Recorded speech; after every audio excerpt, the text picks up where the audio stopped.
Hello everyone, welcome back to the channel. I'm Tom Worth Jr.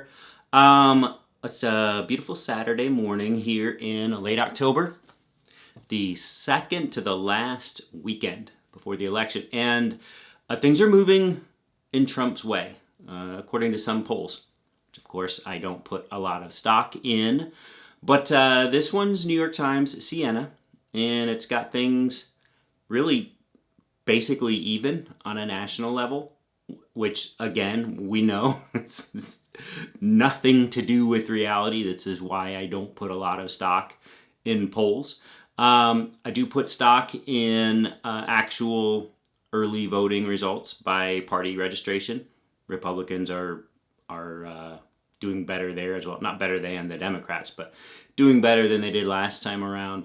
And that's because Trump has laid off the false claims that early voting, mail-in voting, whatever, are bad.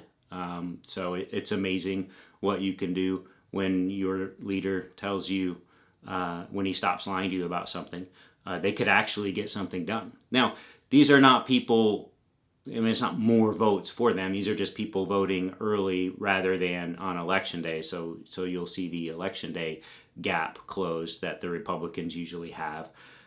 There's only so many Republicans. But there is panic. There is panic on the left. And there's panic on the right too, because for the people on the right who are supporting Harris. And there is a legion of Republican supporters for Harris. And I'm sure those people are panicking a little bit because they've laid it all on the line to break from their party and support the Democratic candidate. And this is not something we see any Democrats doing, breaking for Trump. That is not a thing that exists in the world. It exists quite a bit on the other side, though. And I was looking back at George W. Bush, and he's staying out of this election. He's not endorsing Trump, and he didn't in 2020 either. I mean, he did. I would look back. He did endorse Mitt Romney. His thing about wanting to stay out of the political process now, not get real involved. He did endorse Romney. He did endorse McCain. So this is him not endorsing Trump. That's all that is. And he's not taking the step to endorse Harris yet, like Dick Cheney did, his vice president, who's way more Republican than Donald Trump, way more Republican than George W. Bush is. These are people that see Trump for the threat that he is. We've had all of the people continue to come out of the woodwork supporting Harris that were part of Trump's administration, people in the military, people all over the place. They see the threat that Trump is. They saw the threat that he was. Is it making a difference? It absolutely is. Now, is it making a difference in a newspaper poll? Maybe not. But will it make a difference on election day? These people who are early voting now on the Republican side, that's not just because Trump said it's okay. It's also because there are a lot of registered Republicans who are voting for Harris. I haven't seen a single person say this. I've seen a lot of people say a lot of things, but in all the hand-wringing over early voting on the Republican side, they're voting for Harris, I think. And just because we don't know who they're voting for. Remember that. We only know if they're in a state that asks which party they are registered for when they get their ballot, and they say Republican, well, they may have completely broken with Donald Trump. Many of them have. And they're sending their ballot in early for Harris. So this is laughable to me. This is not cause for concern, people. This is not. This is more proof, in my mind, of the overwhelming wave of Republicans who are going to abandon Trump this time around. A lot of them did last time around too, or they just sat it out. They could not bring themselves to vote for a Democrat, for Biden. But this time around, with everything that happened since the 2020 election, all the attempts to overturn it, the Trump insurrection on January 6th, all the things that have come out about Trump and Putin, Ukraine, Trump telling Putin to do what he wants to against NATO countries because Trump's going to stay out of it. I mean, these are traditional Republican values that he is just crapping all over. I'm sorry to use the colorful language there, but this morning I'm sitting there drinking a cup of coffee, and I watched a few videos this morning, and I didn't get to do much of that this week. But I was thinking about abortion, and I was thinking about foreign policy, and I was thinking about the economy, and I had heard that Jamie Dimon hasn't embraced Kamala Harris publicly, officially. We know he supports a lot of democratic things, but he's not endorsing Kamala Harris. We see the billionaire owners of the LA Times and of the Washington Post, in that case Jeff Bezos, who Trump hates and who hates Trump. They have ordered their newspaper editorial departments to stand down and not officially endorse either candidate. And in the case of the Washington Post, it was their management, not their editorial board. By management, we obviously know that that is a direct edict from Jeff Bezos. These people are scared of Donald Trump. That should be reason enough to let you know we can't have Donald Trump win this thing. When you have billionaires who are scared of a guy becoming president, who completely disagree with him, but they're scared that he's going to retaliate against them personally, yeah, you can't vote for that guy. When you have someone who has struck enough terror in the heart of Jeff Bezos to make him end, I read that the Washington Post has endorsed a candidate in every election going back to 1976, every presidential election, and it's always the Democratic candidate. And they already had the editorial board. Again, this is not Jeff Bezos doing this. This is the editorial board. Every presidential election, they get their people together. They write up their official reasoning and their endorsement, and they publish it. And so here we were yesterday, I guess whatever that was, 11 days out from the election, Jeff Bezos saying, no, we're not doing that this year. Now, everybody knows what the Washington Post stands for. They all know that they would be backing officially as an organization Kamala Harris, but he won't let them publish it. Same with the LA Times owner. And is that just a coincidence? No, it is them being, well, I don't know about the LA Times billionaire owner.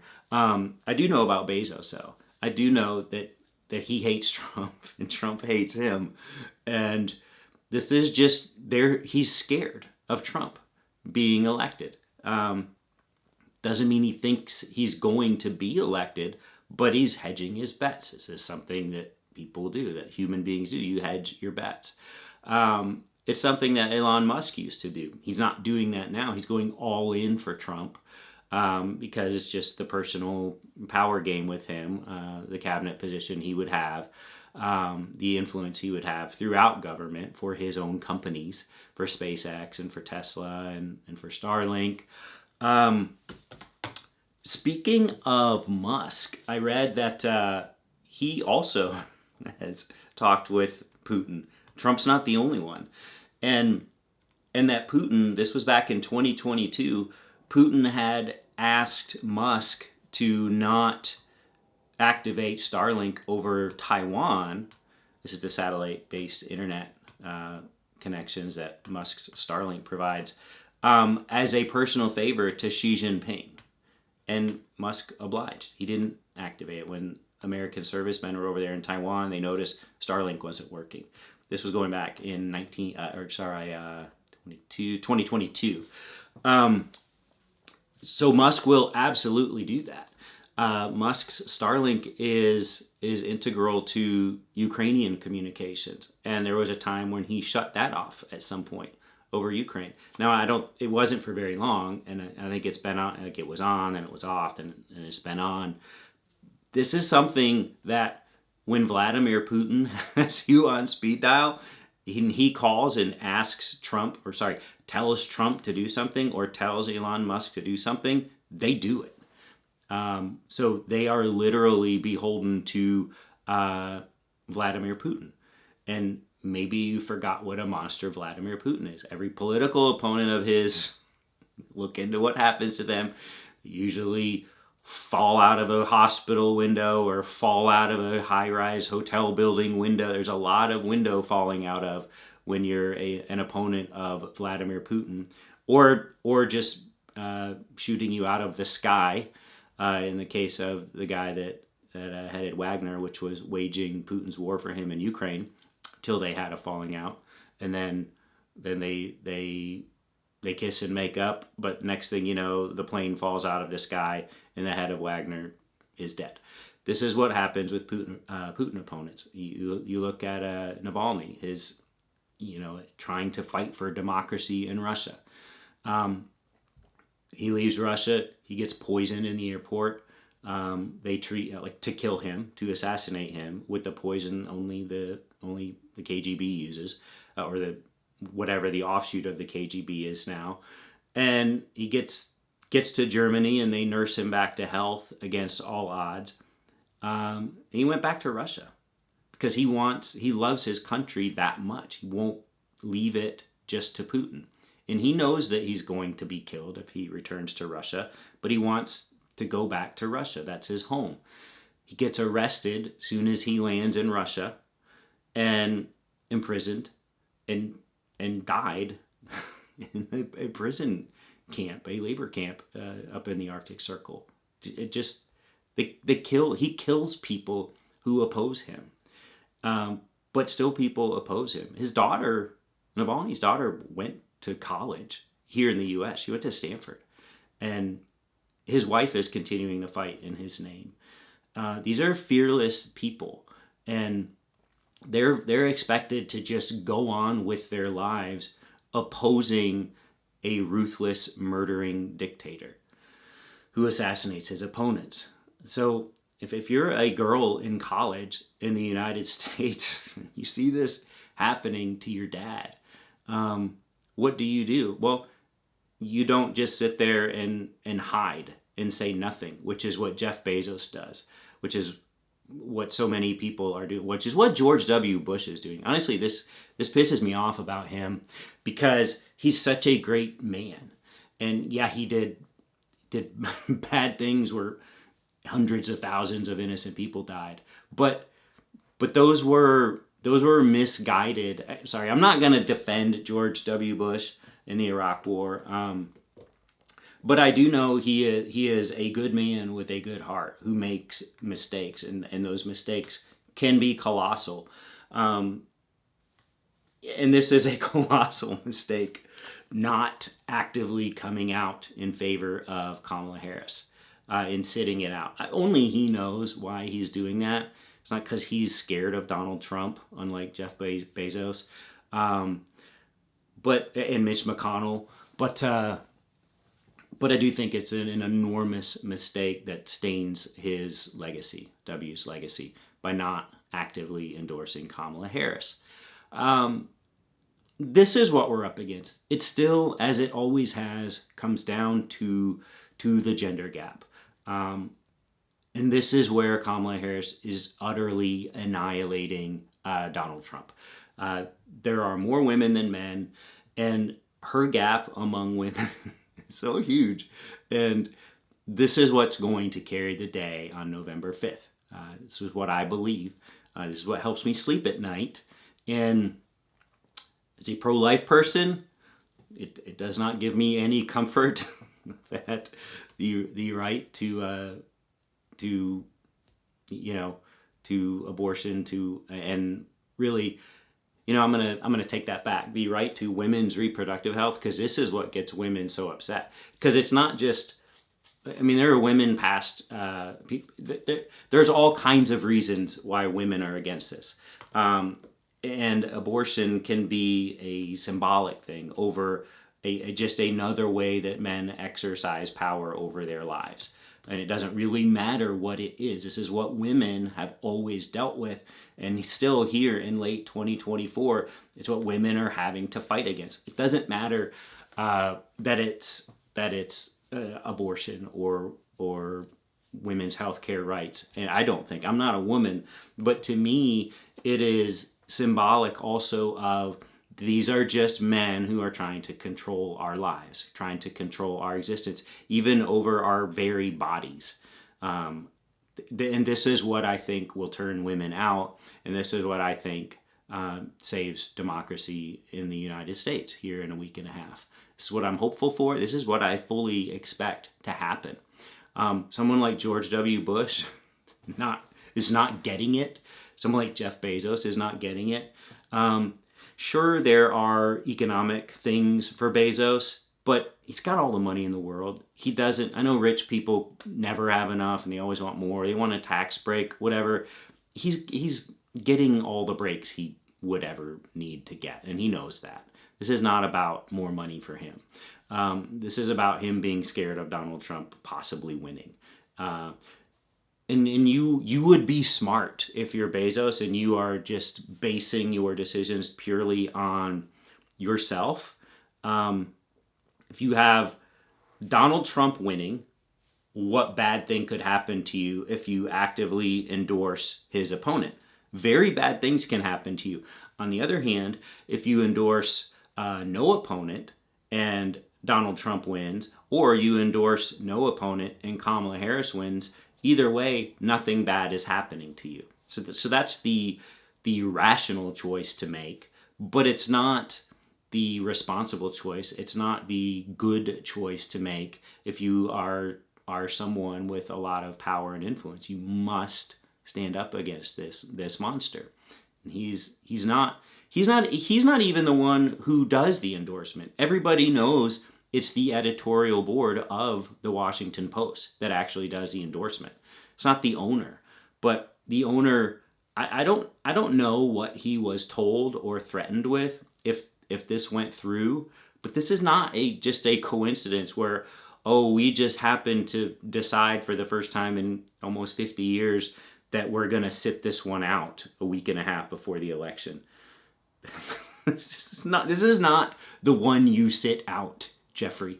So you are what we thought you were, I guess. You're not only the big evil mastermind behind Amazon, but you're also a big wuss, a big wimp. We'll put you up there with Mike Johnson and everyone else, Mitch McConnell. Take your pick. And I'm kind of fired up here for a Saturday morning, but it's bothering me that I'm seeing a lot of Democrat channels kind of to be all exasperated that Trump has drawn even in a poll. Yeah, I know it's a New York Times Santa poll. I know it's the most unbiased one, but it's still just a worthless poll. Look at I even saw that I think it was Romney and Obama were near tied or essentially tied at this last poll of the New York Times before the 2012 election. And Obama killed him. It wasn't even close. It was like a 4% win in the popular vote. And even though the New York Times had them essentially tied at the same point. So these polls are worthless. The New York Times famously had Hillary Clinton with an 85% chance to win the morning of the election in 2016. And she lost. So New York Times, I love you, but sometimes you're doing more harm than good with your readership and your thought leadership. And I think that's what's happening here. People just losing their minds over this. And I mean, we just keep voting and keep doing. I'm getting the comments. I'm getting texts from my sister. I'm getting texts from people just telling me randomly, hey, I voted. And that's something you should do. When you come out of that booth, you should tell people that you voted. It just reminds them that, hey, this is something they can also be doing and should also be doing. So do that. Tell people to vote. Tell people when you vote, more importantly, if you vote, whether it's the morning of the election or ahead of time, and just get people out there. I forget which election it was. I think it was 2000 or 2004, one of the W elections. But I worked and it was election day, and I just was like, whatever, I'm Texas. W is gonna carry Texas, obviously. He'll probably get 100% of the vote. I don't need to vote. But somebody voted at lunch, and I just thought, and it had a little sticker on his shirt, and I thought, you know what? I'm a freaking American. I get to vote. I'm going to vote. And I stopped and I voted on my way home from work. This is what matters. We have to vote. Every single vote for Kamala Harris counts. Even if you are in a deeply red state, every single vote counts. So just get out there and do that. That's about it for today. This was a fun one. I'm getting worked up about this. I'm not a pessimist. I'm very optimistic about this. And I think we all have good reason to be optimistic about this. So hope everyone has a good weekend, and we'll talk to you tomorrow.